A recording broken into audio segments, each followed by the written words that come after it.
It was the most original script I'd read for months, or maybe ever. I thought, this is a character I have to play. She was just, everything I've kind of been wanting to see in a woman on screen. Allowed to do all the things that men have always been allowed to do, be ruthless, ambitious, get exactly what she wants, strive for what she wants shamelessly and unambiguously. She just has no fear of not being liked. She is out to win. She wants to make money. All the things that have been always considered not very feminine qualities. Marla has them in spades, and she's fun to watch. She's kind of unlikable, but you love her. You root for her. You kind of want to go where she goes because she shocks you, but you kind of love the shock. The tone of this film is very specific, and it required actors who all got it. It requires, in fact, every department to get it. It's a kind of black comedy. It's a satire. It's a satire on the America that we see now. It has moments of being very, very funny, but it has to always sort of tread that line of truth while kind of hovering maybe slightly off the ground.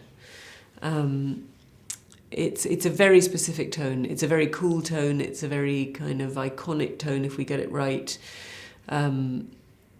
It has its own unique quality, and that is... I knew from when I first read the script that if the tone wasn't nailed, the whole film wouldn't work.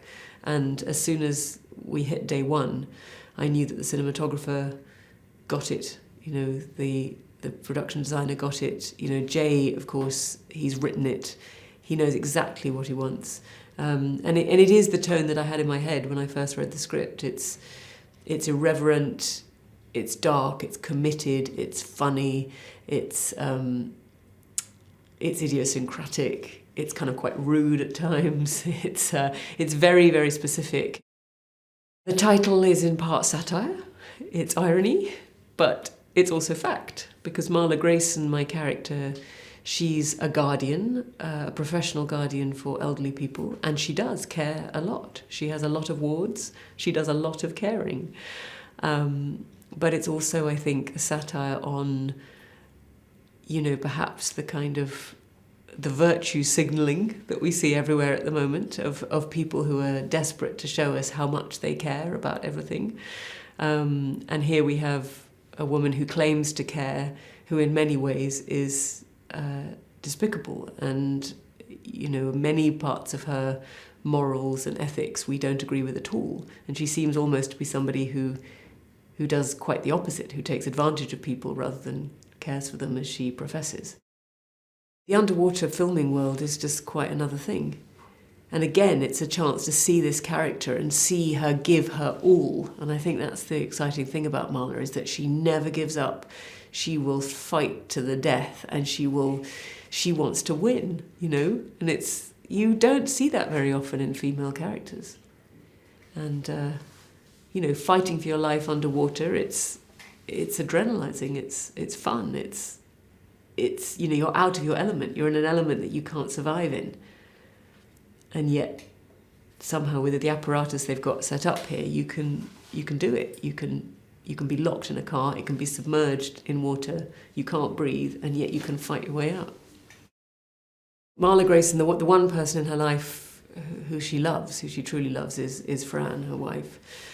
And I think it's so crucial that for a character like Marla, who has so many qualities that are not admirable, and who many of us might choose not to like, even though we grudgingly respect her,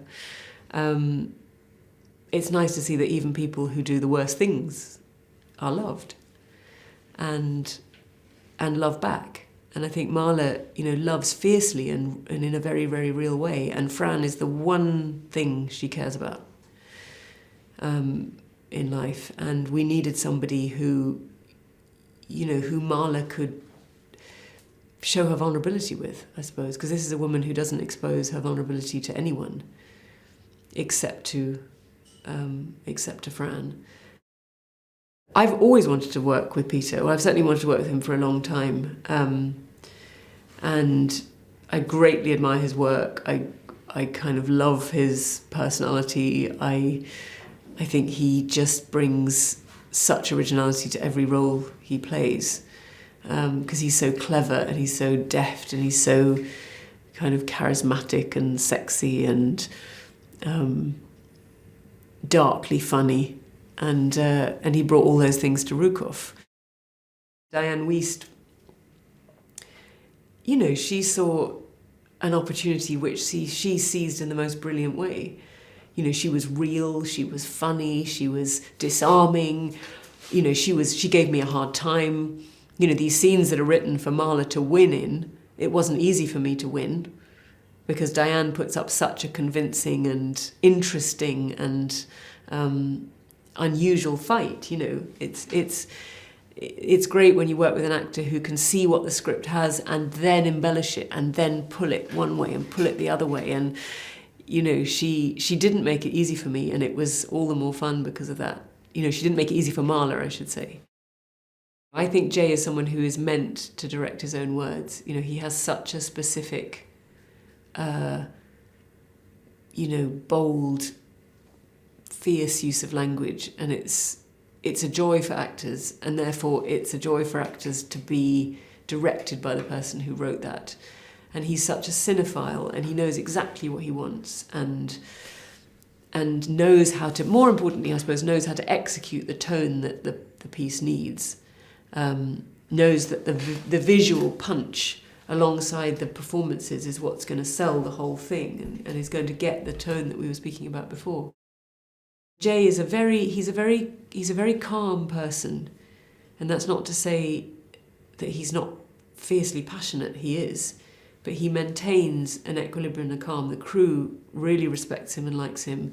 He's got tremendously specific and certain taste, and he'll only go again if he needs something different, and he knows exactly what he's looking for.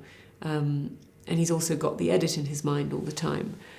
He's got tremendous respect for people, and it's really nice. The crew loved him, and that makes for a very positive atmosphere on set, because people who are working long hours, doing difficult stuff, they want to get it done because they like him so much.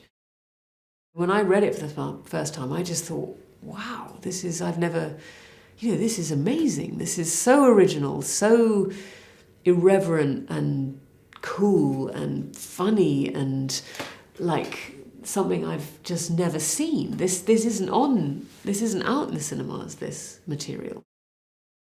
I just want people to have a fun ride with this film. I want people to kind of be giddy with excitement at the appalling nature of what they're witnessing, but also what a good time they're having watching it.